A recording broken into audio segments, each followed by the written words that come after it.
गेल्या आठवडाभरापासून कोल्हापूर जिल्ह्यात पावसानं उसंत घेतल्यामुळे आता पाण्याखाली गेलेले बंधारे खुले व्हायला सुरुवात झालेली आहे। सध्या आपण आहोत पंचगंगा नदीवरील राजाराम बंधारा या ठिकाणी पाहिलं तर सध्या हा बंधारा जो आहे तो वाहतुकीसाठी खुला झाल्याचं आपल्याला पाहायला मिळते।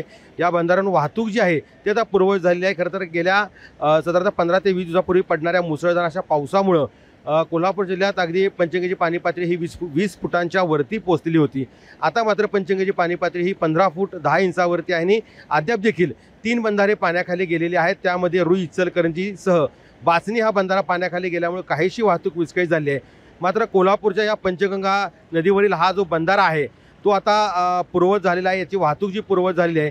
मात्र पाहतोय की या बंधाऱ्याच्या वरती जवळपास 5 ते 7 फूट पाणी असल्यामुळे खरं तर या बंधाऱ्याचं काहीसं नुकसान झाल्याचं पाहायला मिळतंय।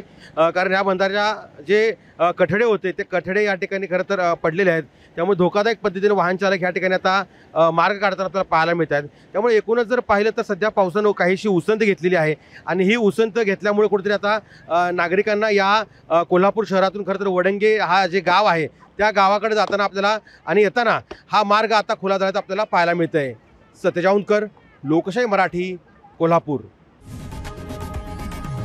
लोकशाही मराठी ऐका, पहा, जागरूक रहा।